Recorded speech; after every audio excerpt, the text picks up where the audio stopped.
Good evening, everyone. You are in the spotlight with Brian Gardner for this Tuesday, September the 12th, 2017. Good to have you all here for our first of two shows this week.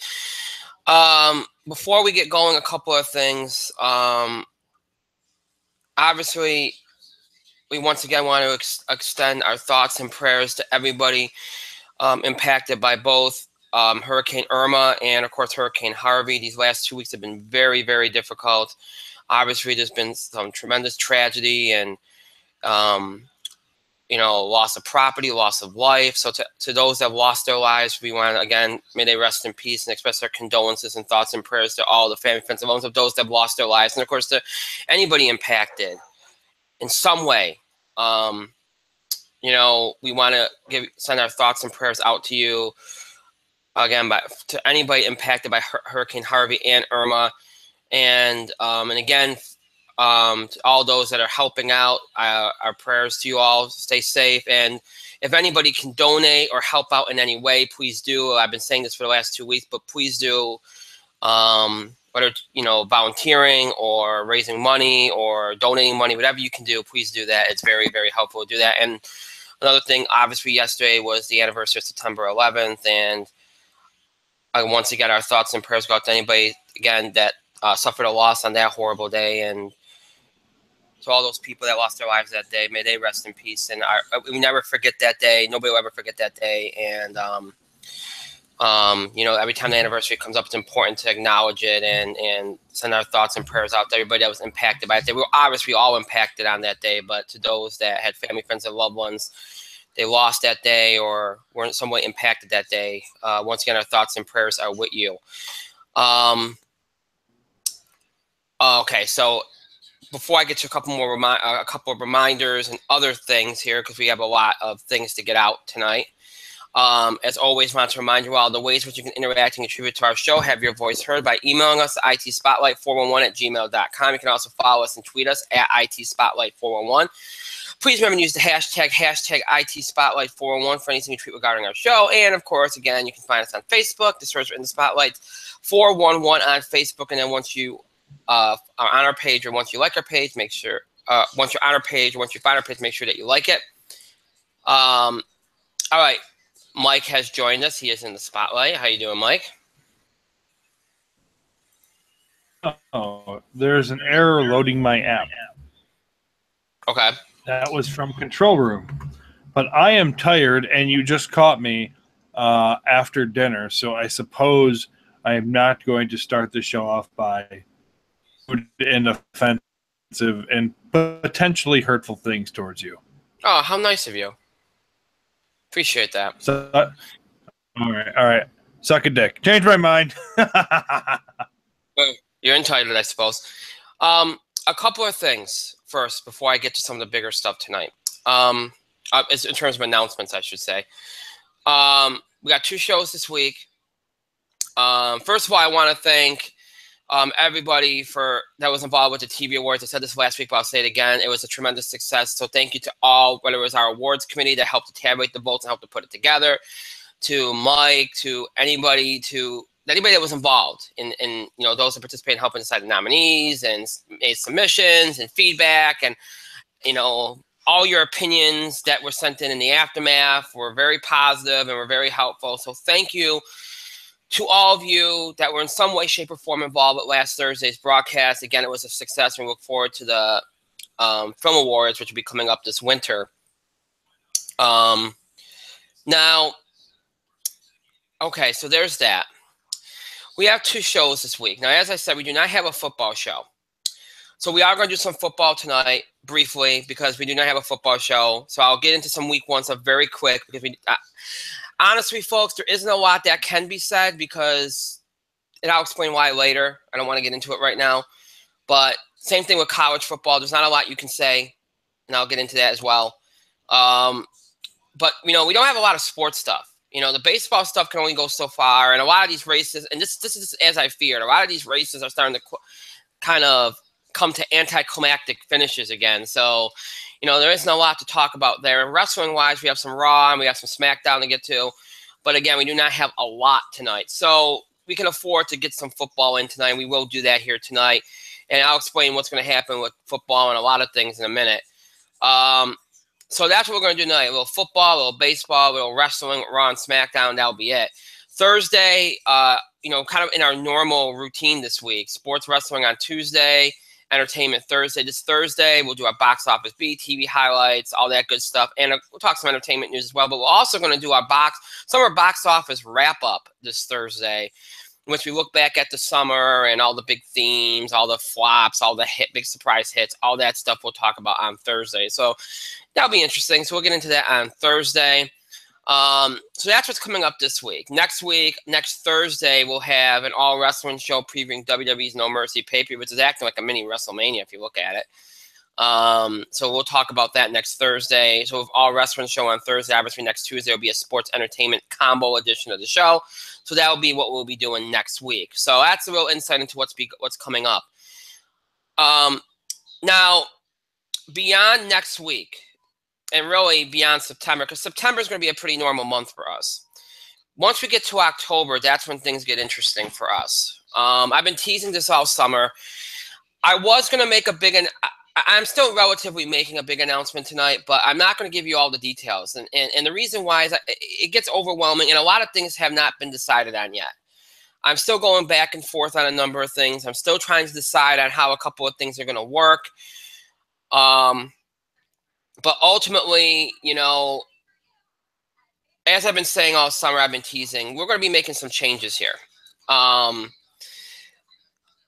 this is something I've been dreading saying because, over the years, we've said a lot. Oh, changes this, changes that. And we change things. We change a few things here and we tweak it. But the general feel of the show remains the same. And really, it will. I don't want to freak people out and go, oh, my God, they're changing too much. They're going to do something completely different. Oh, my God, this is going to be terrible, blah, blah, blah, blah, blah. One of the things that I've always prided ourselves on is basing so much what we do on your feedback. And I've been pushing feedback a lot in the last maybe year and a half. Like, I kind of pushed it at the end of every show, like, keep sending it in because it is helpful. Because I have my own thoughts. We all have our own thoughts and opinions, but I like to hear what you all think. And sometimes it evolves over time, and you react and respond to different things we do. And you say, well, if you did it this way, it might add into it, So it does help. You all know that since we moved to, Google Plus and YouTube, since we came on, you started seeing us on screen, we haven't really been happy about this. Okay. It hasn't been necessarily good. And quite frankly, the show had issues before we made this move. So it's not like this is the sole reason why things have kind of at times gone off the rails for us. It is a problem, but it's not the problem. Okay. The problem is we've gotten too comfortable. The problem is a lot of the things that we wanted to do originally, meaning me, we have ignored for a little bit. I used to be a little bit more assertive about these things, really trying to make them happen. I have not done that. That's a failure on my part. I think it gotten too wrapped up in making sure we do certain things and not necessarily doing what we really wanted to do and are really passionate about, which is sharing our opinions, having good discussion, maybe even educating a little bit, but also doing things, we pride ourselves on representing you all and having a show that is a reflection of all of our fans and not something that's a carbon copy ripoff of anything else. Okay. You tune into ESPN radio, on a Monday, that's all you get is football discussion. Now, should football be discussed? Yes, it should be discussed. Okay. It's football season, but should it be the only thing you really discuss on a show? No, it should not be. There's plenty of time and there's plenty of other things to discuss. There's plenty of time to do that. So we've always prided ourselves on trying to represent as much as we possibly can what our fans want us to discuss. So that's what we're going to continue to do. But one of the things that's become apparent, I've said this over the last couple of years, and really there have been times where we've hit it out of the ballpark, and there's been times when we haven't. And that is, I don't make it a habit to listen or watch myself. I don't like to do it. I never have liked to do it. That's been a thing with me before I even started the show. I don't like to do it. I rely heavily on what other people say to me. But I've had to over the last 2 years because it's the only way I can kind of I guess, either visualize or understand what people are saying. It's helpful. I found it's helpful. So I've done that. I've listened and watched old shows and more recent shows, and I've come to the determination that we lost our way a long time ago, and we have to get back to that. And instead of the difficulty is by doing the show 2 times a week, it's so hard to be able to do justice to certain things. It's so hard to have enough time to do justice to certain things. It's also very hard because, while I am somebody that, and this has always been the case with me. I'm a weird creature. Okay. I watch a lot of sports. I watch a lot of TV. I see a lot of movies, that's a very rare thing that I can have that kind of knowledge base. Okay. And come on the show and, have that kind of knowledge base to speak from. I don't have to do a whole lot of research on certain things. I can come on here and say, well, if there was a game last night, chances are I've seen that game. Okay. So that helps. That's helpful that I'm like that, but not everybody's like that.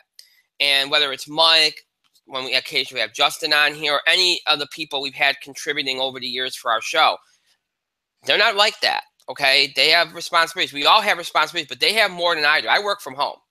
Okay. I have a little bit more availability. So it's easier for me to come on here and talk about all 4 sports or millions of movies or whatever. It's easier for me to do that. Okay. But it's not easy for everybody to do that. So that's something that has to be taken into account, because sometimes people I get feedback and people go, well, why don't you spend more time with this? Well, because it's only me. And I want to have a discussion. I want to move on to things that maybe we can get representation on, some opinions on. Now, so that's something we have to take into account. There's a lot of things we have to take into account. And that's some of the things we have to figure out. So to that end, over the next few weeks are going to be pretty normal. As we get to October and our 8th anniversary, I think it's 8th anniversary, or is it 7th? I think it's 7th or 8th. I know, I'm weird. I can't remember. We're going to be looking into a couple of things. One, where the show is hosted. Now, there's a potential that, maybe we continue this YouTube thing, or maybe we go exclusively back to just being like a blog talk radio or a talk show thing. All right. Probably not talk show because I'm kind of, but that kind of thing. That's a big possibility. Or we do a little bit of both. I don't know. Okay. That's the big part I haven't figured out yet. I had a plan. I veered from that plan because a couple of other options have arisen that could be interesting, but I don't want to comment on them yet because I'm not too sure about them yet. So that's why I'm going to be non-committal about that yet. You will have plenty of notice if we decide to move the show. Trust me. Okay. I don't take that lightly. So if there's a move, you'll know about it. I want to make this so that it's easy to get on the air and not to have problems. And I mean, things are going to happen. I get that. But I want to make this a little bit easier on everybody. So that's something that I'm going to take into account. Secondly, the second issue. There have been many people from the radio, podcasting field over the years. People I know in person, people I've known from various online ventures that I've, experienced, or people I've met online or whatever. I've talked to a lot of people over the last year. One of which is somebody that I worked with very closely in an internship a number of years ago. I trust his judgment. He's been in the business for quite a while.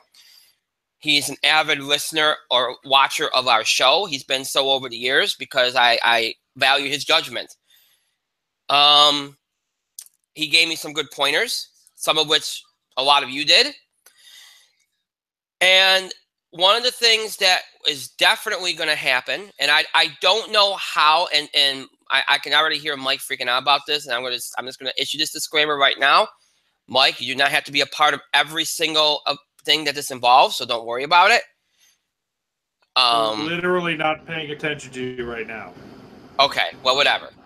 I'll explain this to you off the air, I guess. But anyway, but one of the things that we're going to be doing is expanding our content a little bit. What does that mean? It means that we're probably going to be doing more than 2 shows a week.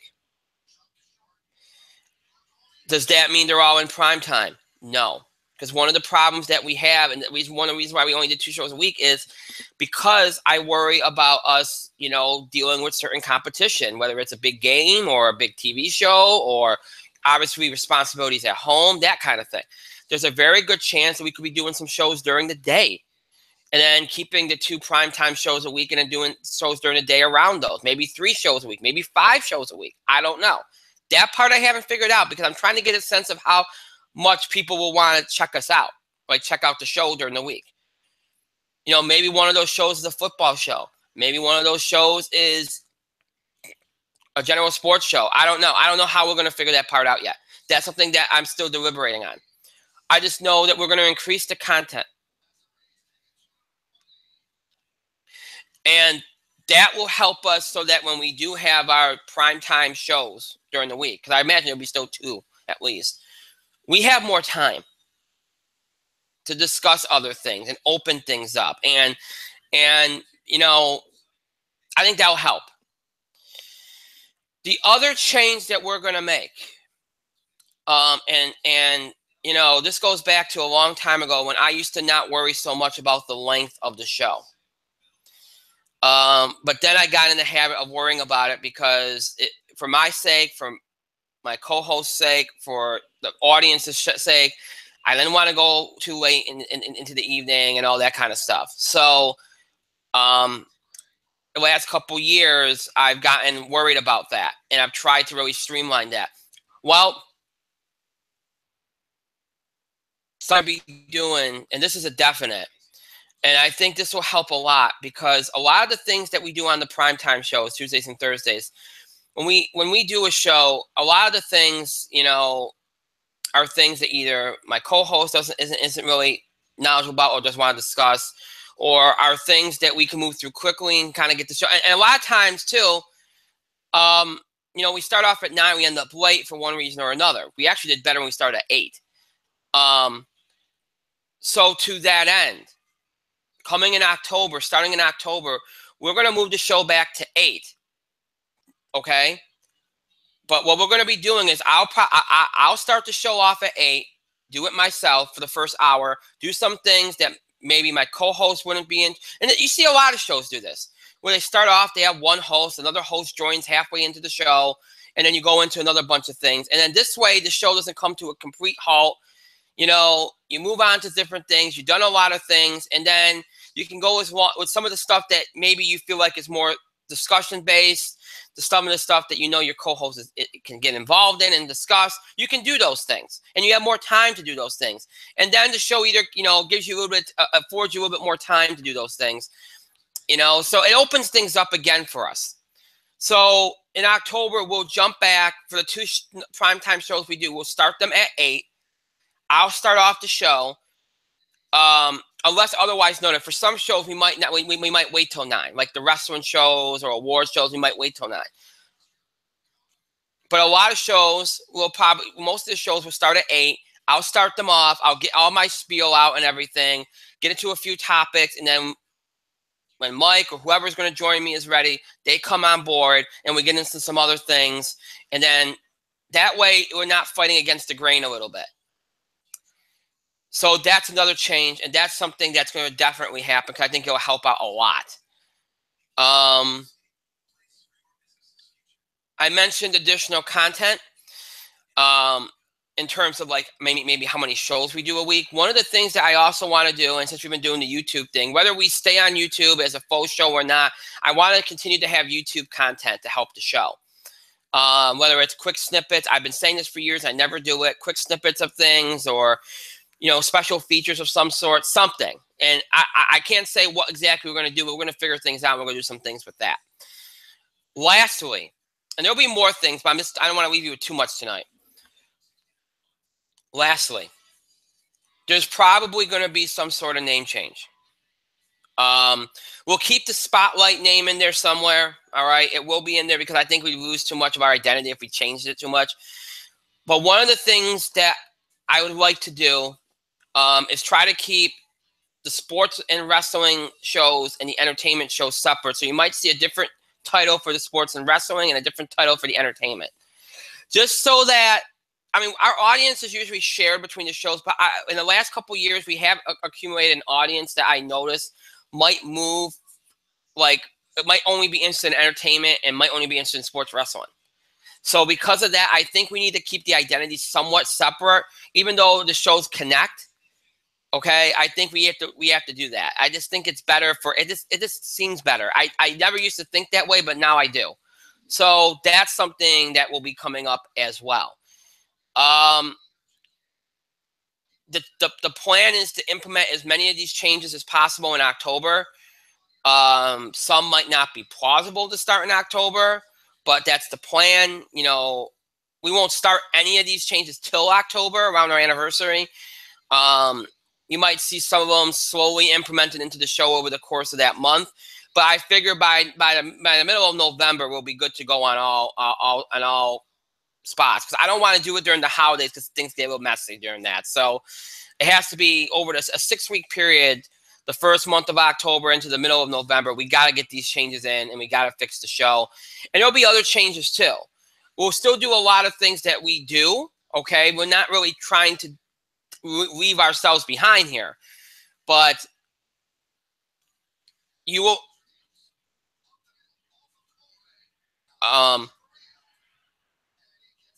you know, we're going to be doing some things that I think will improve us, and that's important. We definitely need to, and that's what we're going to do. So we'll obviously, over these next few weeks, as we approach the month of October, we will keep you up to date. I will fill you in on more and more details. I will let you all know what's going on as we go along. I'll give you little by little updates on this. I encourage you all to please keep sending your feedback in, especially now that you know a little bit about what we might be doing or what we're going to be doing. Please respond. Give me your feedback, what you like, what you don't like, any suggestions. I will take them all into consideration, as I always have. Please continue to do that. And, you know, we'll see what happens. We'll see how it all unfolds.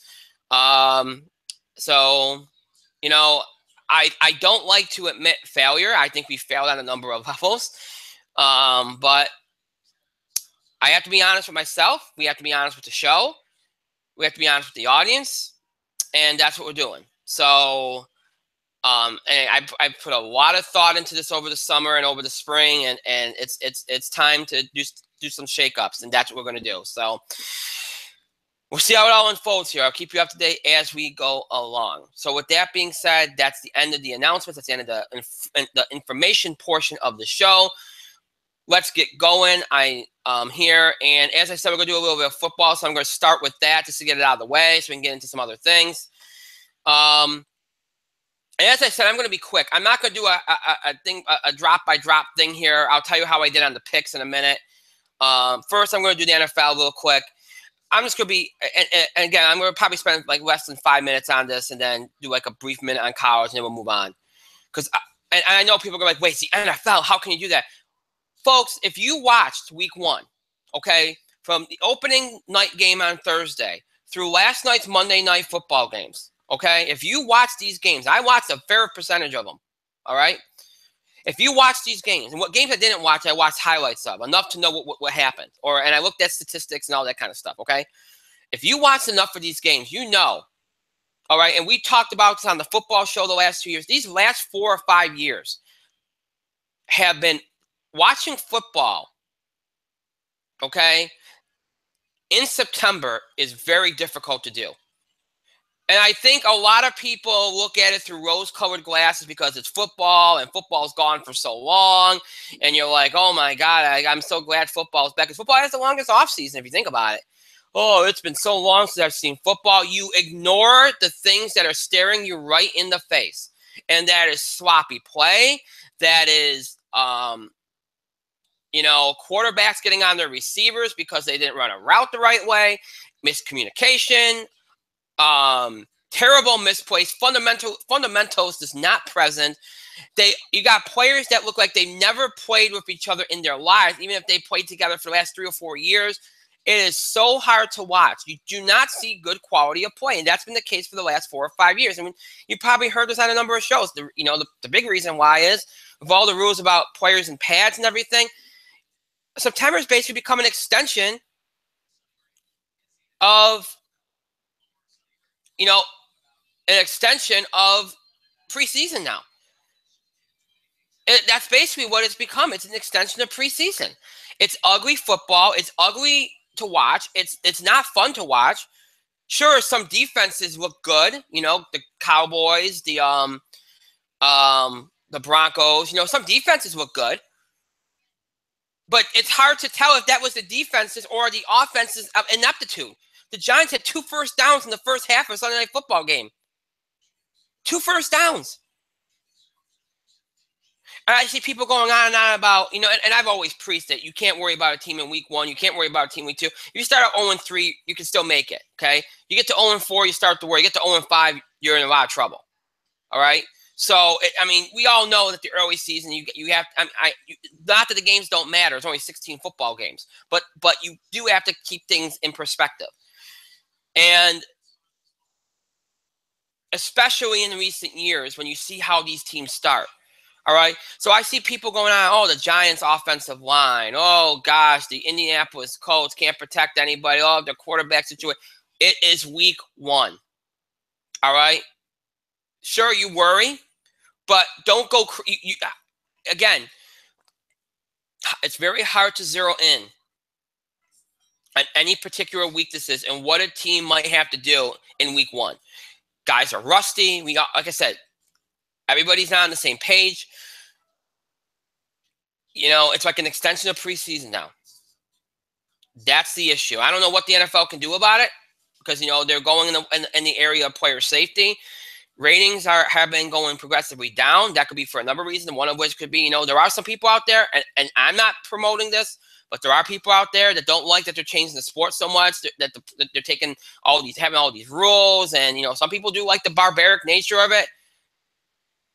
That might be hurting, obviously, some of the NFL scandals, and they would obviously be hurting. There's a lot of reasons why it's happening. But quality of play is not helping either. And, like I said, I think a lot of people have rose-colored glasses because they like football so much they're willing to kind of ignore it. But you're seeing more and more people not ignore it anymore. You're seeing more and more people each and every passing year now noticing these things right out of the gate and going, boy, you know what? These teams suck coming out of the gate. Even the ones that win don't look good doing it. These games are ugly. Now, if in a month, we won't be saying that. Once we get to October 1st, everybody will be on the same, teams will be kind of gelling together. And I've said that. The first 3 weeks are always kind of like that. They've always been like that, but not to this extent. The way that some of these teams have looked the last couple years in the first 3 or 4 weeks is terrible. Some good teams. So, we can all go crazy about what happened with the Patriots on Thursday night with their defense. And if their defense plays with that against New Orleans next Monday, good luck. Because they're gonna get ran. It's gonna be like they're gonna lose by 20 again. All right. So, but do we buy into that in week 1? Is that the Patriots defense? Is that the way they are, or is that just because it's week 1 and they're not on the same page? The Giants' offensive line, is that really what they are?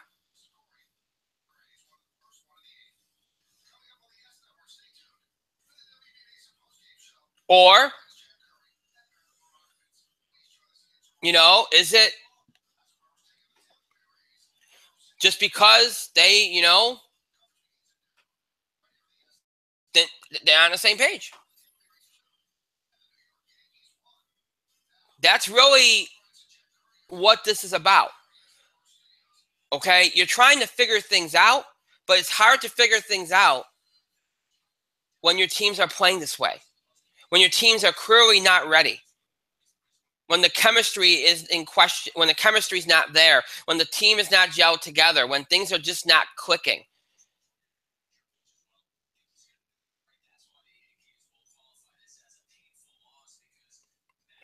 And, waiting till week 5 or week 4, it's not a good thing. That's not something you want to do because you're playing a 25% of the season. So this is a problem the NFL is going to have to deal with, and it's a problem a lot of teams are going to have to deal with because it makes it difficult to get a read of your team and what you might need if you need to make a trade or what you might have to improve on, or makes it hard. So that's the theme of week 1 is, wow, it was ugly. Some teams had some big wins. Dallas, Kansas City obviously had a tremendously big upset win. Alex Smith looked great in that game. The Eagles, a lot of big wins this weekend. Packers, a great win over Seattle. And some big losses. The Patriots, obviously. The Giants, obviously. Seattle, I keep talking about the same one, but those are the big highlight games. Oakland looked good in their cut with David Carr back. I think Oakland was one of the better looking teams in the week. I think the big surprise was Houston laying an egg, and that you'd worry about that defense. I would. I mean, I know it's week 1. Like I said, you can't put a lot of stock in it, but to me, that might have looked like it could be. But then again, how much can you put into that? Like I said, how much can you put into that? Is it just that they've been, obviously Texas has been through a lot, so maybe that played into it. I don't know. But there's not much you can take from week 1 other than the play was bad. And I could say the same thing about college football. There's been some good games. They're giving away a lot of good games early, and they're trying to do what college basketball does by giving away a lot of good games early, get you invested into the season. They're trying to do that. That's their thing. That's what they want to do. I get that, and I think it's okay, but I think you're giving away a lot of good games that you could have had late in the season that could have really amped up your season as approaching the playoffs. Obviously Alabama beat Florida State, which you expect, but it was a good game. You've seen Michigan, Florida. You've seen, Ohio State suffer a bad loss to Oklahoma. Oklahoma looked very good there. That's probably one of the more impressive wins. At least college doesn't seem to have the issues with quality of play like the NFL does. The games, for the most part, have been well played. But I don't think there's been anything tremendously shocking on the college football side of things. Yet. I mean, other than some upsets of some unranked teams or some higher, some bottom tier top 25-ish teams, but that's about it. Nothing too earth-shattering yet. That's why college football can be hard to talk about until you get to about the later part of October when you start getting the playoff rankings, and then you really have some stuff to talk about. So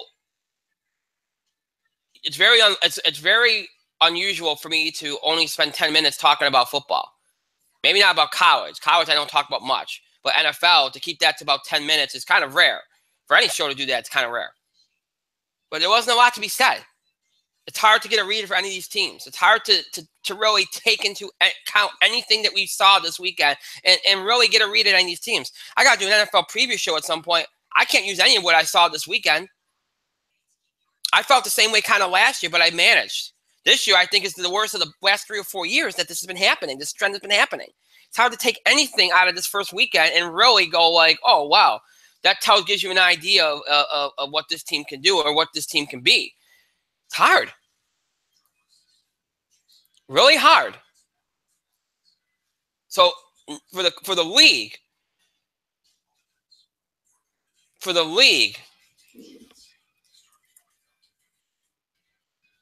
it's a rough week 1. A very rough week 1. And it's not something that they'll be proud of.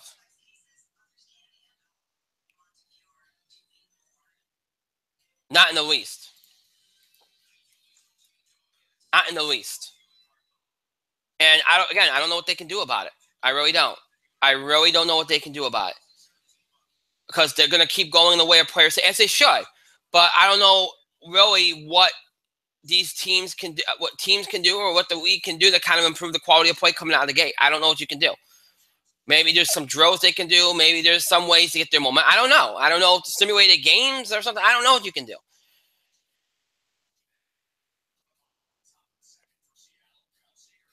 So it's hard. As for how I did on my picks here, as I look at them, I'm trying to pull up some of the scores here. I got some of them, but I don't have all of them. So let's see. Ravens.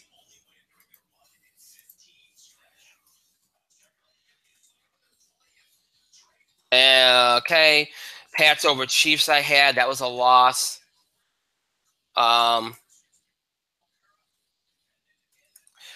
Ravens over Bengals was a win. Cards over Lions was a loss for me. Redskins over Eagles was a loss. Packers over Seahawks was a win. Giants over Cowboys, a loss. So for week 1, I went 2-4. So not good. So for week 2, I'm going to give you my picks really quickly right now, just because, again, we're not doing an NFL show, so I'm going to do that. Without very much analysis, because, again, it's early, and you know how these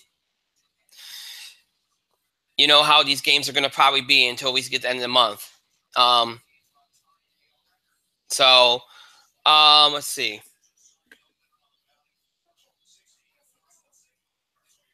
This computer is frustrating me to no end. It does not want to pull up. Come on.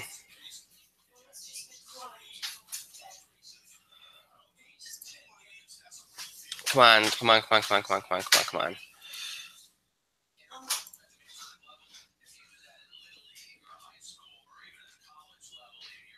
Okay.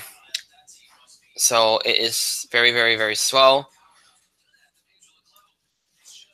Does not like me tonight, apparently. Does not like me. Here, I'm going to pull up a different link because that's not going to work. There it goes. That's better. All right. So,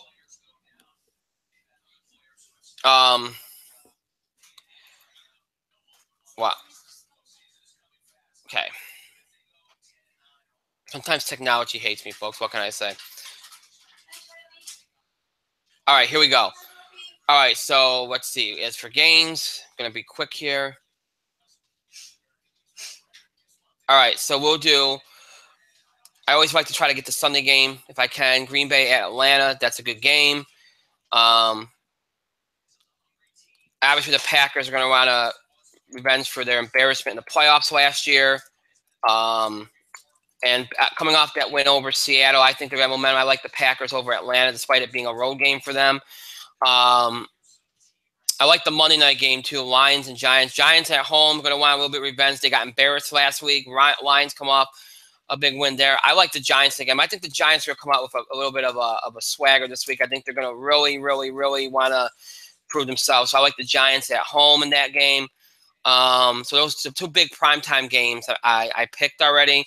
Dallas at Denver, 4:25 p.m. on Fox. That's a huge, huge game. Obviously, the Sunday night game on NBC at 8:30. That's Green Bay at Atlanta.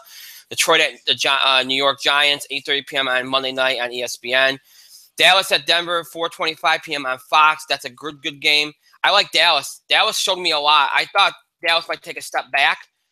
Dallas showed me a lot. That offensive line's still really good. Their defense looked good. I like Dallas over the Broncos. Plus, they got the advance in the quarterback play. That's usually the big key in any game nowadays. So I like Dallas in that game. Let's see, Miami at Los Angeles. No, I don't like that game.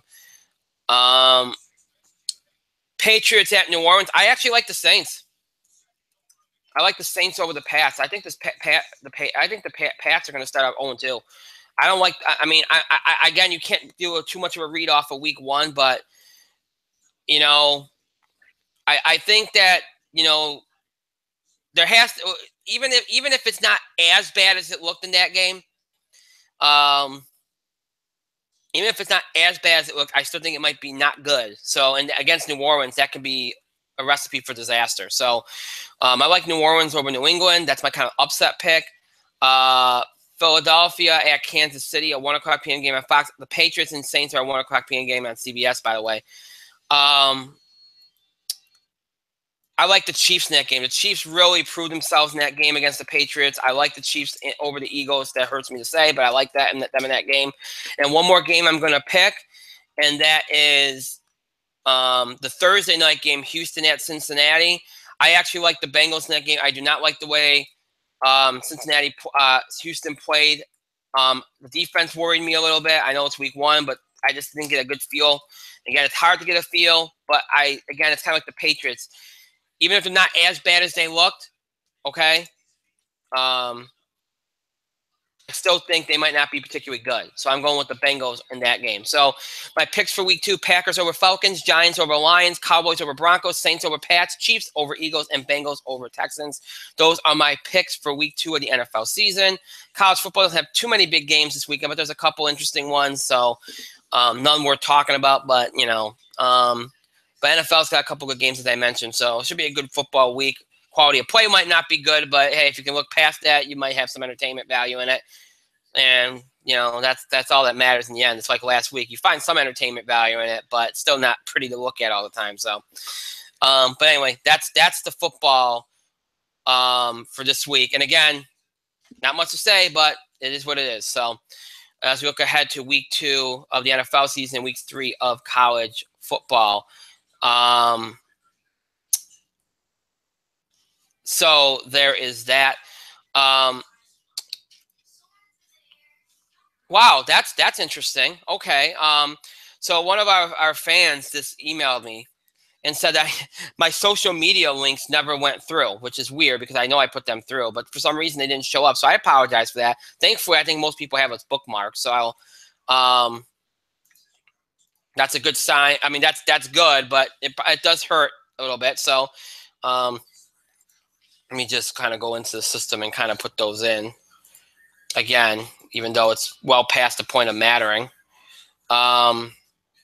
So my apologies for that, folks. I don't know what happened. I don't know if my computer's being weird tonight.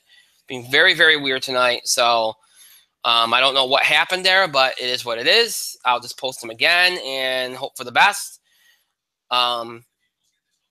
Here. Again, it's running incredibly slow, so I apologize. Not sure why it's running slow, but it's running slow. Because I think that's exactly why these things did not post, because my computer just glitched out posting them. So that explains why that happened. So I guess that explains that.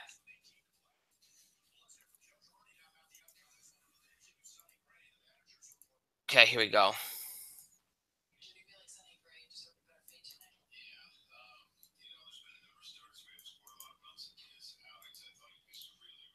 Here we go.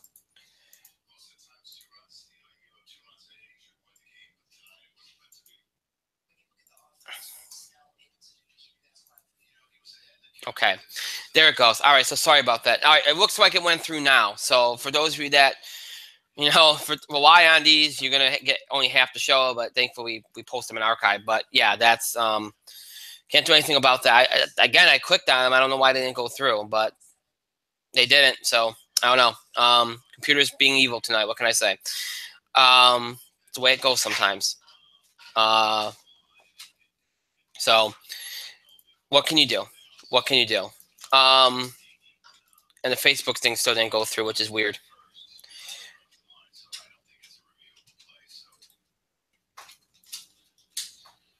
There it goes. Okay, so now everything's going through. Halfway through the show, everything goes through. That's just our luck. From day one, it's always been our luck, but that's just our luck. All right, so now with that in mind, a little quick detour into baseball real quick here. And like I said, there's not a lot you can say here. A lot of these races are kind of, it sucks for the MLB because ever since they did the second wild card, I feel like they've diminished the drama. I understand, and it does keep more teams in it, and it does make things a little bit more interesting in some respects. But before that, when they had the one wild card, you had that epic end of the season that one year where everything came down to the last game, and you had all that stuff. I mean, I feel like since then, since they introduced the double wild card, we haven't had that anymore. It's like the drama's gone. And every year we come into September and everybody's like, oh, you got these races. And you're like, oh, it's getting good. It's so much drama, there's so much drama and everything's getting good and everything. And then we get to the middle part of September. And at that point, it's like, we might have like one race left. And that's pretty much it. So it's been pretty difficult, for baseball. I mean, and they've had some good playoffs following up on it, and then they've had some pretty bad playoffs. So, I guess you hope that maybe a couple of these things turn around and maybe by the end of this week, some of these races tighten up again. And then you get, a little bit of drama. But right now, it does not look like that. As you look at these standings right now, look at the Indians have completely surpassed Houston for the 1 seed in the AL. They won 20 straight games, which I think ties an American League record. They're going to be the number 1 seed, barring any unforeseen consequences. They are going to be the number 1 seed. They are, they've been the hottest team in baseball. They are playing unbelievable right now. Houston's fallen off, and Houston's an 86-win team, but it's just that they can't keep up with what Cleveland's done. So Cleveland's going to be the 1. Houston's more than likely going to be the 2. The winner of the AL East will be the 3, and we'll see who the wild card is. The wild card race has really, kind of become more about the second wild card than the first. The Yankees are up 3.5 in that first wild card position. And then you got in the second wild card position, Minnesota with Angels 1 game back, Texas 2 back, Kansas City 2.5 back, and then Baltimore, Tampa, and Seattle all kind of hanging around there at like 3.5 or so out. So that's still that's one of the few races still left in play is that second wild card. I got in 3.5 for the Yankees, up for the first. While not a big lead, is something that you feel pretty good about at this stage. There's a little bit of distance, breathing room. The National League wild card, that race is kind of backing off a little bit. Arizona has a 4-game lead for the top wild card. Colorado has a 3.5-game lead for the second. St. Louis 3.5 back. Milwaukee 4 back. So that race is kind of opening up a little bit. Colorado's probably Arizona 1 good week away from kind of putting those teams away, if you think about it. The Dodgers have lost 11 in a row, 15 of 16. They're in a bind here. What they've done now, they played so well that they're not in danger of losing their division, and they're not in danger of really losing home field, theoretically. So they don't have to worry about anything, but still, we'll see what it says about what they're going to do once they get to October. But yeah, they've had a bad run of it, and that's been a storyline on top and complete opposite of what Cleveland's done. Obviously, the American League West has been settled for a while. NL East, the Nationals are already clinched. The first team to clinch a playoff spot, first team to clinch a division. They're already long gone. American League Central is pretty much done at this point. So, obviously, AL West is obviously done at this point. NL Central, Cubs up by 2 on the Cardinals and on by 2.5 on the Brewers. So that's obviously still away. So you have the NL Central, you have the AL East, you have the AL wild card. I guess you have the NL wild card, and that's pretty much it. And a couple of these races have teams that really are just one good week away from putting those races there. So you might have one race as you go to the last week of the season that might be interesting. And that's pretty much it. And if I had to guess, I'd say it was the battle for the second AL wild card. I think every other race might be over by then. It sucked, but what are you going to do? And that's kind of why you can't really talk too much about baseball here as we go down the stretch, because it happens every year. These races that you think are going to be good, they kind of, peter out. So hopefully that's not the case and we're wrong. And over the next week, things tighten up again. And you have some more drama beyond just one playoff race being interesting towards the end of the season. Hopefully that happens. Other than that, there isn't much to go on here, even though it's September baseball.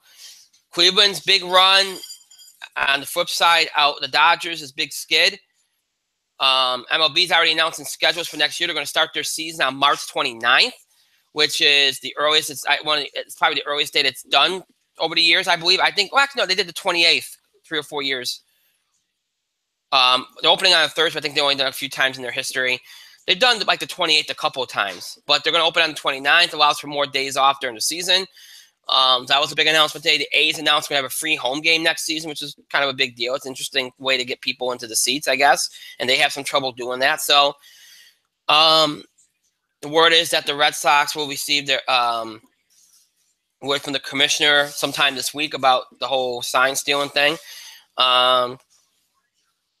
So, those are all big news stories that come out today or will come out over the next couple of days. But you should be talking about playoff baseball, and we should be talking about playoff racing. Some of these races are just not. Again, they're looking like a couple of teams have a good week. You're going to be down maybe one race that's actually pretty good, and hopefully that's not going to be the case. So that's why there's not a lot to talk about in baseball.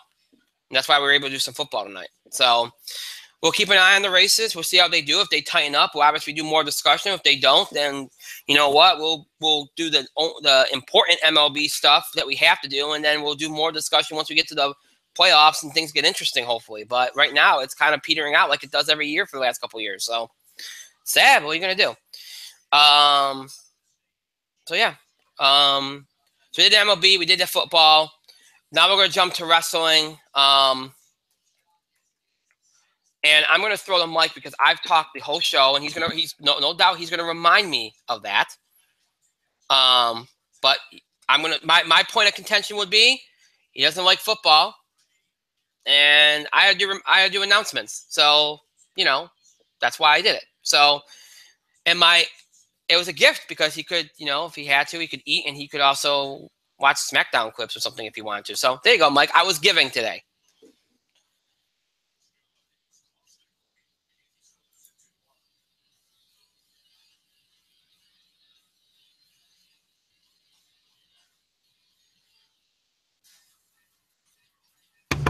What was that? I said I'm going to throw to you now because I've been talking the whole show, and no doubt you're going to remind me of that. And my point's going to be, well, you don't talk about football, so I did that, and I had a bunch of reminders and announcements to get to, and that had to be me. And I think you'd appreciate this because this allowed you to maybe finish eating and also watch parts of SmackDown if you like. So, Did you throw to me to talk football? No, we've already moved on from football. We've done football, we've done baseball, we're doing wrestling now. Maybe I had something to talk about with baseball, huh, Brian? Did you think of that? Well, do you? Monster. You didn't have anything to talk about with baseball. Give me a break. Red Sox, the Tampa Bay Rays are a little overrated. Allowing that scrub Todd Frazier to get a home run on him. That scrub Todd Frazier. Oh my who God. didn't do shit when I was in Yankee Stadium. Yeah, you have an unhealthy hatred for Todd Frazier. He's the reason why the Yankees lost to the Red Sox that game. Exclusively the reason. But what I was doing was watching a better capture video of the SmackDown finale. Yeah, I've heard of it. I feel like Kevin Owens is backstage has to be one of the most trusted guys and most well-respected and well-thought-of guys because I'm going to say this.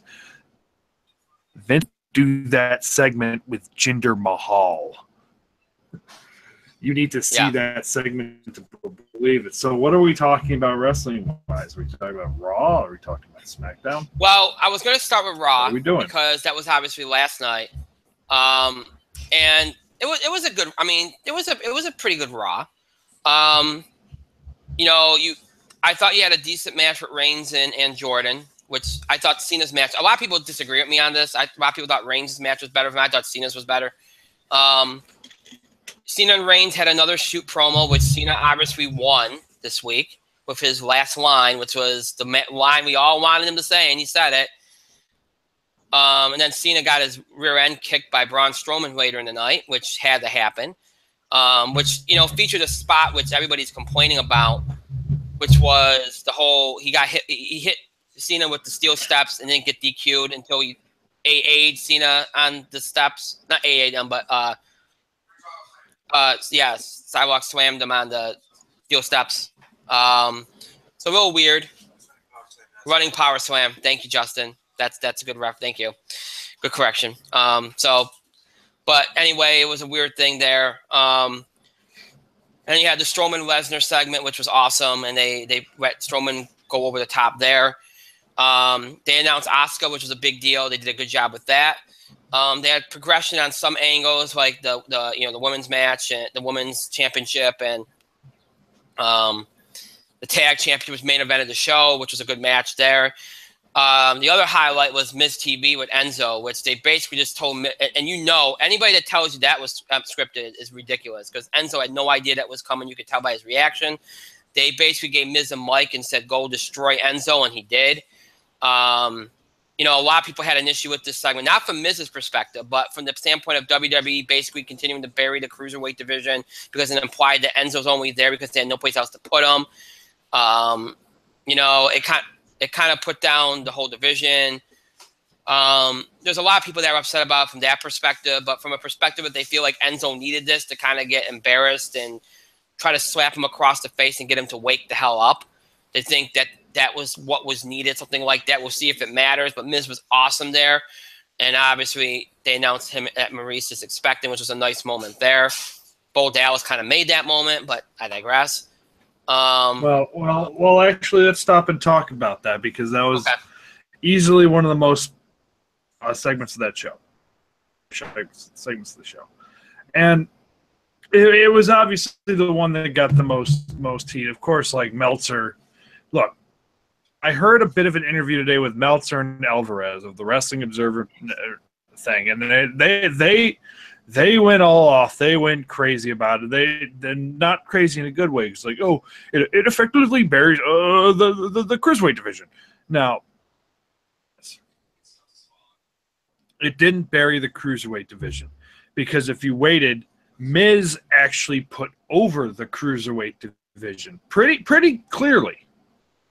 Say it was a downgrade. He was like, the cruiserweight division, Raw wanted him, and he was like forced to go to the only place that would accept him, which was the cruiserweight division. And he implied the cruiserweight division, Kurt Angle put him difference. But he put over the cruiserweight division. He put over Neville really, really hard. So they were like, Meltzer and Alvarez's point is there was no point to this.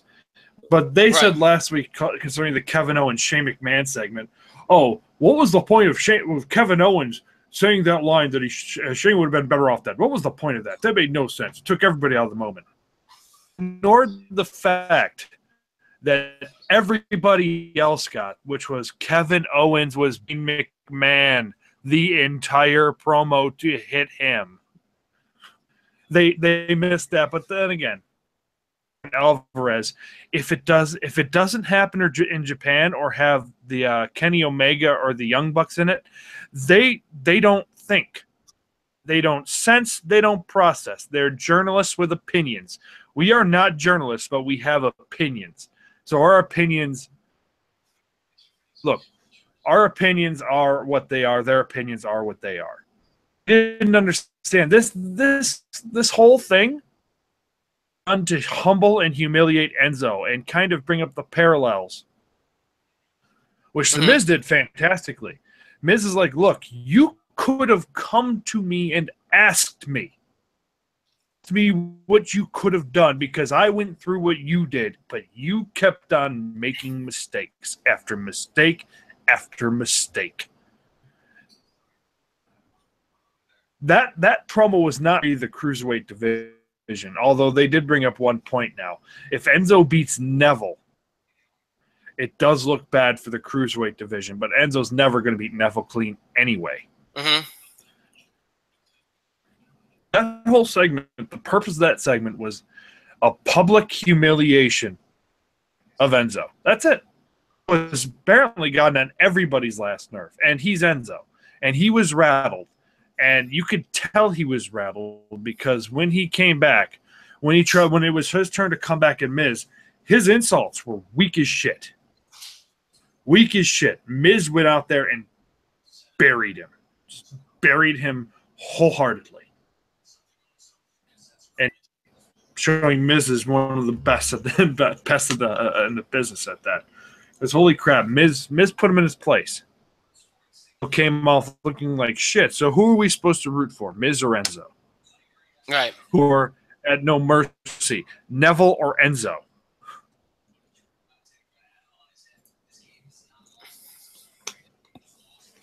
I don't know. Well, probably rooting for Neville. You know, did you notice the Did you notice the reaction to Enzo kept getting less and less during that entire segment? Yeah, I was. That was probably the next thing I was going to say, but yes. When Enzo came out, his pops aren't as big as they used to be. Mm-hmm. I mean, the crowd was there for the catchphrases, but the crowd's always going to be there for catchphrases. Yeah. But Enzo's reaction, just less and less reaction, till he said, "Who's your daddy?" He told him this, "Who's your daddy?" And guess what? And then Miz was like, "I'm your daddy." Bo Dallas and Curtis Axel literally beat the shit out of Enzo after that. Miz beat the shit out of Enzo. I mean, I'm surprised Enzo got offense in. Miz is professional enough. And they're like, and again, the Wrestling Observer guys, that match was horrible. That match was horrible. That match wasn't supposed to be good. It was there to fill time. That match was not supposed to be good. That match was there for Enzo to get some of his stuff in, Miz to beat the crap out of him, and then for Dallas and Axel to get their shots in. And guess what? Yeah. Match is not going to be WWE's match of the year. Never was, never going to be. Wasn't meant to be. Wasn't meant to be. The whole purpose of that segment was to bury the fuck out of Enzo. Yeah. And mission accomplished. Mission accomplished because Enzo has been rubbing everybody the wrong way. Not just everybody, but he's been rubbing fans the wrong way too. Mm-hmm. He's been rubbing fans the wrong way. He's been rubbing, I don't know, his ex-girlfriend apparently the wrong way. Yeah. Rubbing the backstage the wrong way. He's been rubbing the wrestlers the wrong way. The agents. He is on Enzo's side right now. And then they literally spelled it out for him in the ring, where Miz is the one guy in the back who probably could have a little bit, but alas, it's Enzo. So, and Melt again. Let me point this out. If it doesn't happen in Japan, Meltzer and Alvarez don't care. No. So, and then that's the big thing with them. So, I don't mean to bring them up so much. We don't need their help, and we don't need to bring their up. But it's been the big culture says something. We're not what culture either. Clearly, we're not what culture. But whenever they bring up something controversial, we always end up getting questions about it anyways. Mm-hmm. Yeah, it's very true. So I'm assuming or anticipating some sort of big question about Alvarez and Meltzer. Spoiler alert, if Kenny Omega's not there, they don't care. Yeah. They shit on WWE anyways. And by the way, Braun Strowman is the biggest fucking star on Raw, period. End of discussion. And I know, there are some pretty disheartening rumors going around Raw. Even SmackDown a little bit. Well, the thing is, Braun Strowman is the biggest draw they have on Raw. They are going to turn him into something special if they book him properly. Shut up, John Cena. And by the way, I said that last night.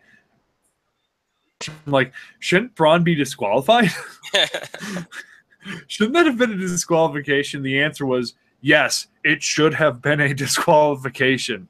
And I love Corey Graves. He came out there and he tried saving it, said the referee was giving him a little bit of leeway. The referee was trying to give Braun leeway. So Braun doesn't care. Corey Graves is the best to have on that announce table, 100%.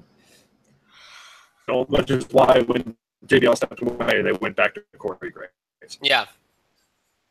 Raw was interesting. It was a mixed bag. I thought the Roman, because I saw the whole thing. I went back. The Roman versus Jason Jordan match was fine. It was decent. It was decent. He had a good match with him. This is about the same quality as Cena, though. Mm. Jason Jordan was going to win, but buried him, and then Braun Strowman came out and beat the shit out of him. The Brock Lesnar Strowman thing was great. German suplex, right? Yeah. Braun rolls through, stands up, and Brock looks like he's about to shit his pants. The only thing that segment missed was Paul Heyman just on his knees yelling to Braun, "He's sorry! He's sorry!" So, and I think in the end, like, and this is an early preview, I think Braun Strowman has to win the Universal title. I know the end game is probably Roman Reigns versus Brock Lesnar. Braun has to get the title for now. Let's talk SmackDown really quickly because SmackDown was defined by one guy. Oh, I know. I'm seeing SmackDown was 100% the Kevin Owens show. He was in 3 backstage segments. He was in 2 big interview segments. He started the show and he closed the show. I wonder what the number 1 program on SmackDown is. Well, let's talk about that. The extremely low light was the Jinder Mahal promo. Yep. All promo. It's like, all right. Oh, well, you're snowflakes if you criticize the segment because some things are sacred because they're stereotypes you're making fun of. No, that wasn't a stereotype. Jinder Mahal is, you fans don't like me because you discriminate against me because I'm Indian, goes out there and discriminates against Shinsuke Nakamura by insulting the way he looks, the way he speaks, and the way he acts. Oh, jeez. Was promo. It was a very rough promo. And look, Jinder's not great. Carry himself now like a champion. Absolutely. Was that promo championship worthy? Absolutely not. Because now they are getting accusations of Jinder Mahal being racist to Japanese people. Kind of dug themselves in a little hole with this one. Is something more going to come out of it? I don't know.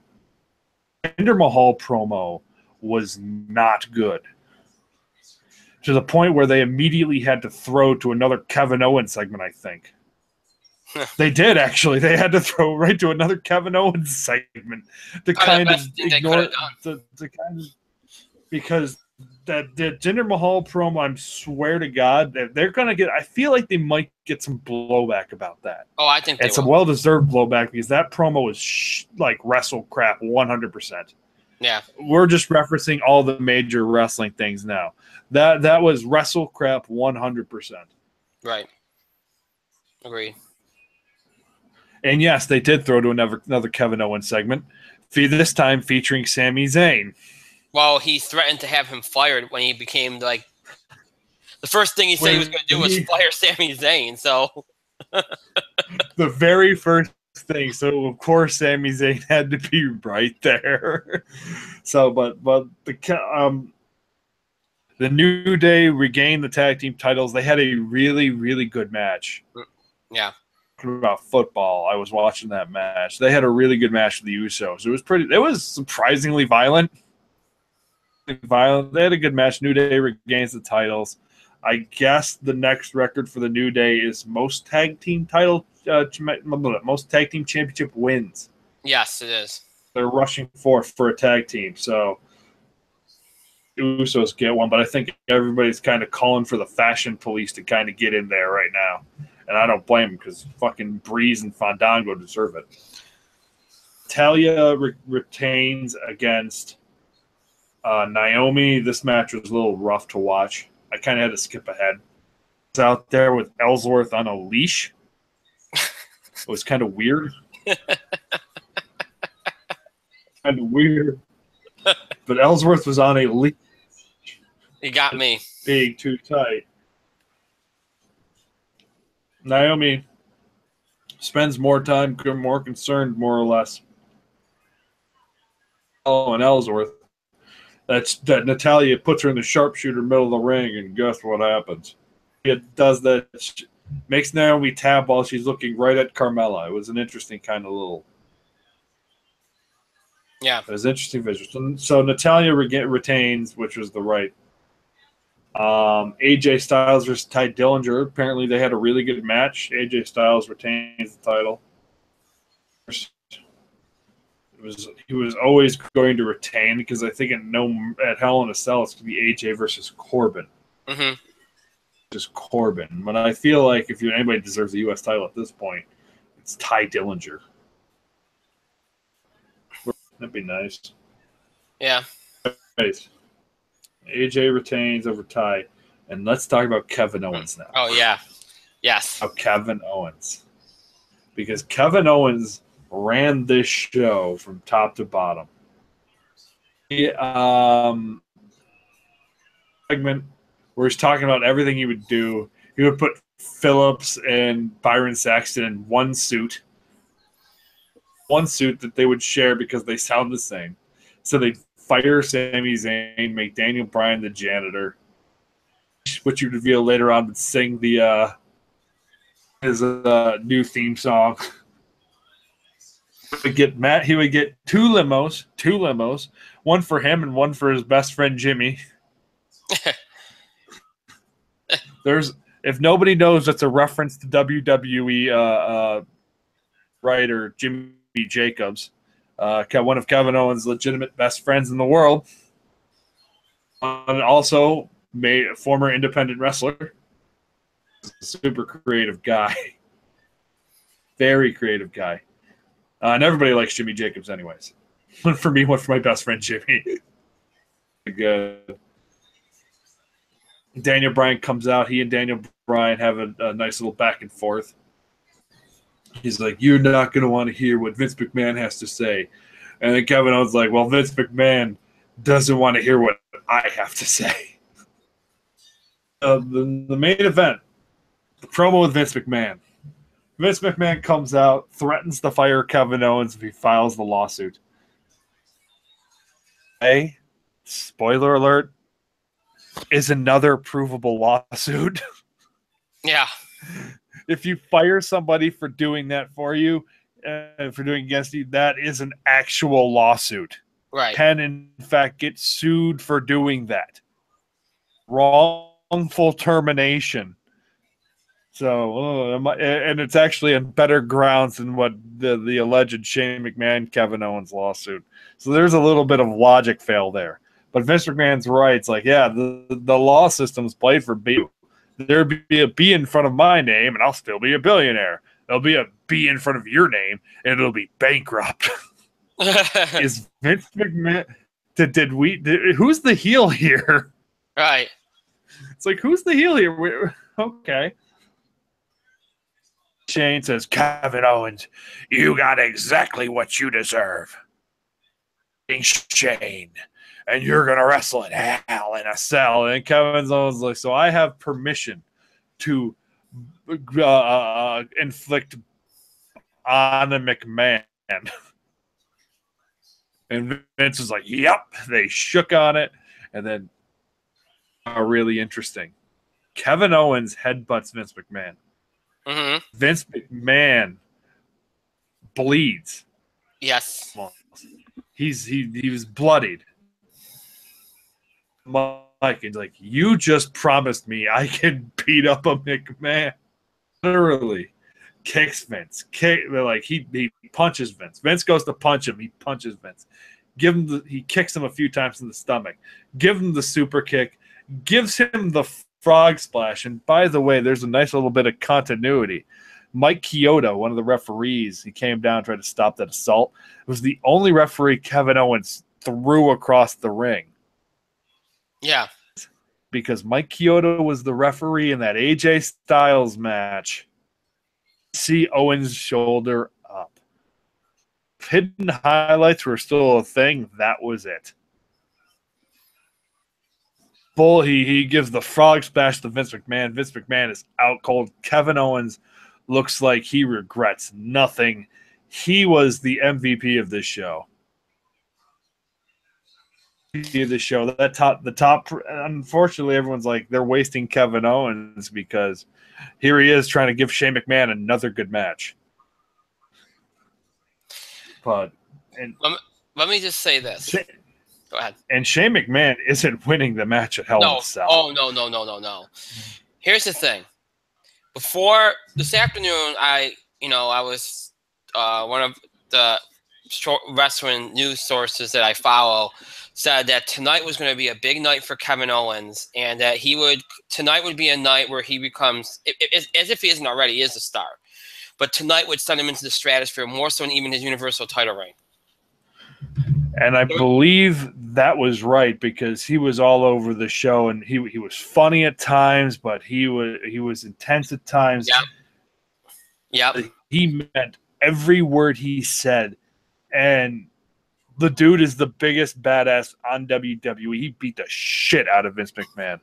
And you know what? Right now, for forever, I thought the WrestleMania match would be like Shinsuke Nakamura versus AJ Styles. I felt like I thought John Cena versus probably, I don't know, Jinder or somebody for the WWE title. But I think right now might be the WWE champion at WrestleMania. Because he's the whether or not he faces John Cena, but I feel like Sami Zayn now because they're still in each other's stratosphere. And if anybody could, that's nothing new, but if anybody can maintain with Kevin Owens, everybody can maintain that level of intensity every week. Because I hate to tell you this, he's better at it than AJ Styles ever was. He's a better promo guy than AJ Styles could hope to be. Right. I'm just throwing that out there. That could be a bit of wishful thinking, but no, I agree. Kevin Owens is the best thing SmackDown has, and they fucking know it because he was. Yeah, and he was great. Go ahead. I think. Well, no, you're fine. To follow up on what I said earlier, I got that I had heard that news, and they said that Vince McMahon was going to do something that he doesn't really do for too many guys. Now, he's taking bumps, but to allow himself to get busted open like that, because he did. I saw when you were talking, I looked at a couple of things. He got hard way busted open. So he took a legit headbutt, by the way. And look, I've told you, and if you've read enough things, you know they really do like Kevin Owens in the back. He's had a lot of people on his side. There's a lot of people in the back that vouch for him and think he's a star. And I think tonight shows you that because that was something you don't see them go out of their way to do. So that was a star-making turn tonight. And I think after he dropped the title back in April, the Universal title, and he moved to SmackDown, they had to kind of look for – they were trying to find something else for him to do, meaningful for him to do, because he was the world champion. And it's kind of like, well, what do you do next? You know what I mean? He can't do this. He can't face Cena. He can't face Reigns. What are you going to do next? You know what I mean? So they stick him with AJ, and they kind of feud through the summer, and then there's all this stuff about injuries and all this other stuff. And once you shed that, it's like, all right, well, what are we going to do with him? We need a money program. The Jinder Mahal stuff, they're insisting upon continuing, but at the same time, that hurts. That should be their number one program, but it can't be. So what do you do? All right, well, we interject Shane McMahon. We involve a guy that we trust and a guy that's a top heel in this McMahon family angle. Sorry. And you get this hot angle that now you're going to have a match at Hell in a Cell. And they confirmed it was in the cell tonight, correct? It is, in fact, in Hell in a Cell. Okay. I mean, I had heard that, but I was waiting for him to confirm it. So, okay. So there you go. And at this point, I think it's probably going to main event. I don't see how it wouldn't, based on the way they're treating it on SmackDown.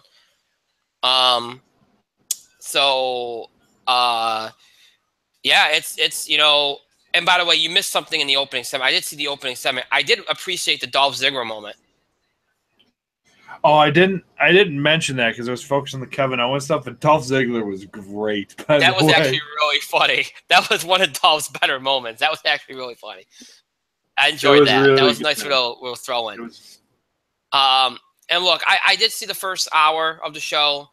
And my opinions aren't much different than yours. I mean, you know, the AJ Dillinger match was good. The Naomi Natalia match was kind of ugh. That's not Naomi. That's not Natalia's fault. Let's just put that. I like Naomi, but Natalia's one of the only people that ever got a good match out of her so far. But you know, that one wasn't good. That one wasn't it. That one wasn't it. No. From what I hear, the New Day Uso match was good. I'll check it out later. But they do have good chemistry. So they've had good matches. So that doesn't really surprise me. And you're right. They're trying to get them to, you know, in terms of reigns, they're trying to beef that up a little bit. The gender thing, I haven't seen it, but I was reading a lot of stuff on Twitter. I heard it was bad. I take that word. I'm not surprised. They're going to have to do something about that. And I told you this last night, Mike, but remember how I said that they're going to be touring India in December? They're touring India in December, but it's the Raw show that's touring India, not SmackDown. That doesn't mean Jinder can't appear as a special guest. But it also he can appear as a special. I mean, we've seen that before. I think Cena's doing that, where he's appearing for SmackDown shows. I think this weekend or something. So yeah, I mean that can happen, but it doesn't. But that for anybody that thinks they have to keep the title on to December, they don't. So that I mean, honestly, I think they have to do something. I don't know if they're going to do it at this pay-per-view because I'm starting to get skeptical if they're going to do a title change to this pay-per-view, but I don't know. But that, to me, sounds horrible. But, yeah, you're right. It was the Owens show tonight. He was the MVP. You know, they had a nice through. And I like when they do that. And they can do that with SmackDown because it's only 2 hours. But even sometimes on Raw they do that where it's like a through line through the entire show. I think it works so much better when they do, like, they start off with a story and it kind of goes through the whole entire episode and ends with that. Mm-hmm. I feel like that works better because there's something to keep following and it kind of keeps your attention the whole show. It gives the show some cohesiveness and it kind of works. It's something that they used to do a lot in WWE, and I wish they go back to it. I thought doing that tonight with the Owens stuff was really good. I thought that was a really nice thing to do. But yeah, and look, like I said, you know, I was told that would happen tonight, or I read that would happen tonight, and they hit. I haven't watched the whole segment. I've seen little bits and pieces. I'll watch it later, but yeah, that segment. Look, I mean, Owens was already a star. He's been the Universal Champion. He's had, you know, he beat John Cena clean in his first big paper match on the main roster. He's already been a star. He's already accomplished a lot. But tonight will be a night you look back at and go, that was a night that kind of put him in a new stratosphere. To have Vince McMahon do that and to sell like that, if that doesn't show you they have a lot of faith in Kevin Owens, if that doesn't show you what they think of Kevin Owens, then I don't know what will. They gave, I mean, Owens is to SmackDown right now what Braun Strowman is to Raw. You know, you got these two stars on different brands now, and you got to book them right, and you got to use them effectively, or you're wasting them at this point. So, I thought, I mean, with the Owens stuff, I thought SmackDown had, I think SmackDown had a good night. There's a couple bumps, but I think they had a good night. Raw, I think, had a good night too. There's a couple things that there's a couple things I didn't like about SmackDown a whole much. I don't remember hearing or seeing Bobby Roode on the show. No, I don't think he was on the show. He was on the show, and Shinsuke wasn't on the show. Strangely, I don't think Shinsuke Nakamura was on the show. I would imagine next week Nakamura is just going to murder Jinder Mahal and the Singh brothers. But that's the thing. You mentioned Kevin Owens is the SmackDown, and Braun Strowman is the Raw. You can create something special if you book it properly. Shinsuke Nakamura. Was Shinsuke on it? Huh? Was Shinsuke on it? I don't know that, but I don't know if you've been following, but we have a winner of the Mae Young Classic. Is it Baszler? It's Kairi Sane. All right, repeat after me. Kairi Sane. Kairi Sane. It's Japanese. It's Kairi. Kairi. I had to go back to my Japanese. Okay, Kairi. Kairi Sane. Or if you're in Japan, Kairi Sane. Well, she's the winner. She was the right winner because she was signed to WWE and Baszler was not.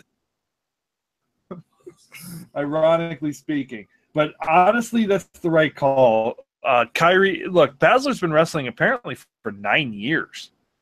Yeah. She's been doing a lot of indies in the U.S., Baszler. She did some mixed martial arts in between, so, I mean, her style is not as refined. Right. Kairi Sane is. Kairi Sane wrestled as Kairi Hojo in Japan. She was in Stardom. She was in Shimmer. She was in Lucha Underground for a little bit. Absolutely the right call. Absolutely the right call. Anyway, I just wanted to give you that because I just saw that on. So go ahead, go back to what you were. No, all I'm gonna say is Kairi Sane right call. Despite what's her face, Baszler wrestling all over. Wrestling, she wrestled. She did some mixed martial arts. She's a monster. She in the ring is like this brute. There are some things about her we noticed last time. She was rather unrefined. She's rather unrefined, but she's getting there. When she gets there, she'll be like Asuka almost. But Kairi Sane was the better, mostly because that elbow drop is the fucking shit. The elbow drop is so great. And everything Kairi Sane does in the ring looks like it matters. So I'm happy that Kairi won because, oh God, she is so good.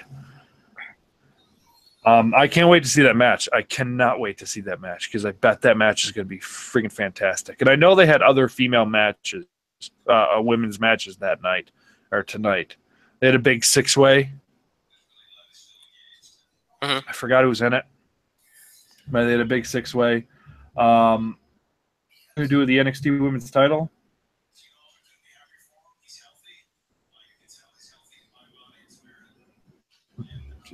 Did they announce what they're going to do with the NXT Women's title? No, they did not. No, they did not. She just won the Mae Young. Yeah, so that's all I got so far.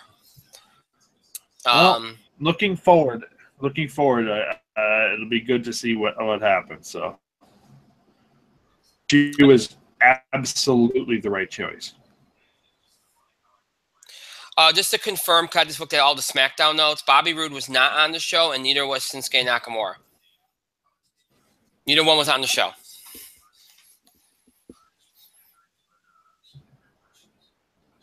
All right. So there's your strange. Going back to the original point, the original point I felt was the can't miss or star as long as he's booked properly. The problem is they haven't booked Shinsuke Nakamura. He's almost like one of the guys now, and you can't have that with Shinsuke Nakamura. You cannot. Right. I feel like while Kevin Owens is the focal point of the show, Shinsuke Nakamura could be the focal point of the show, but right, and I'm sorry, he's got to go over Jinder. He's got to beat Jinder. Especially since for the last 4 or 5 Jinder Mahal matches, it's the same damn match. Except for the Randy Orton match where the Singh brothers were barred, and Mojo Rawley after he became champion. It was the same damn match. And if you keep having the same match, eventually people start to tune out. And they're lucky that Kevin Owens is so fucking good at what he does, keeps them from tuning out. So that's what it is. They have to go to Nakamura. Period. Well, listen, and I agree they have to go to Nakamura because that's who's in the feud right now. That's who you have. And avoiding it would just kind of make you'd have to go a couple months and rebuild them because you wasted all this time. But something has to change here with Jinder. Either you have to do something. If it's not Nakamura, somebody has to take the title off of him here. I mean, this is ridiculous at this point. And I'm not making this all about Jinder either. I like Jinder. I think there's been times where Jinder's done a good job. But this whole thing was rushed. It's been forced from the beginning. They've done him no favors in how they booked him. The matches have all been repetitive. Every week it's been repetitive with him.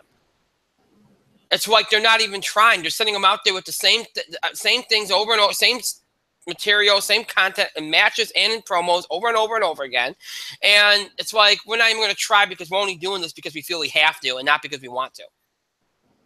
It's just a waste. It's just a waste in what they're doing. They're not even doing him a solid here. They're not even giving him what he needs to succeed. They're not even putting him in a position to succeed. That's a problem. And that's why it's been such a rough go. The fact the ratings haven't tanked, they should consider themselves lucky. That's because they've had better programs around them to protect it. SmackDown had its bumps, but overall was good. Raw had its bumps. Overall was good. So it's a pretty good week for both shows. And just to complete this, so before we move on here and start winding down, I've been saying these last couple of weeks, I feel like Brock Lesnar was going to retain, right? At No Mercy, I feel like Brock's going to retain. Well, in the last 24 hours, I'm starting to back off that opinion because the way he was represented last night and some of the things I'm reading and some of the things people are hearing, I'm starting to think that they might pull the trigger here. And I'm not going to say that he'll walk into WrestleMania still holding the title, but I do think it is more possible than maybe 24 hours ago that he will take the title at No Mercy. And if he does do that, we'll talk more about this next week when we do the All Wrestling show. But if he does do that, my feeling is that Paul Heyman usually books these Brock Lesnar matches. It's usually him that decides that he did the Fatal 4-Way at SummerSlam. You know what I mean? He usually decides these things or works them out. I think what's going to end up happening is they'll run what they did kind of like with the Orton match. Remember the Orton-Brock Lesnar match? Yeah. I think they'll run like a TKO kind of thing. Not TKO, but a KO kind of thing where, Brock just can't fight anymore. He's down. He ain't getting up. Mm-hmm. And then that's how Strowman wins it. And then the story will be kind of like the Goldberg program where can Brock beat him? And then maybe they run Braun beating Brock again at Royal Rumble. And then if they do take it off Strowman to have Lesnar face Reigns, like what I've been saying for weeks, it's a program I would do if you insist upon doing Brock versus Roman. I would have it come off him in a multi-guy match where he doesn't get pinned. And then whoever Strowman's program is cost him his rematch on Raw. And then you put Strowman in the match with that whoever that person is, and then that's how you do it. You know what I mean? That's how I would do it if you're going to do that. And then at least you pull the trigger on Strowman. You made him, and you still get your match of your Vince. You get Roman versus Lesnar. It does lose its luster, but hey, we've already had Roman and Brock before. Roman failed then, and he failed at SummerSlam. Even though it was a multi-guy match, he still failed. He got pinned. He was the guy who got pinned. Yeah, so I mean, to me, there's no value in it anyway, and they're not even playing it up. They're not even playing up that Brock Lesnar is this insurmountable obstacle for Roman Reigns to overcome. They're not even playing that beat. So I don't even see how they could even do that. That story would come out of nowhere now because it's been how many years, and it's just been simmering there.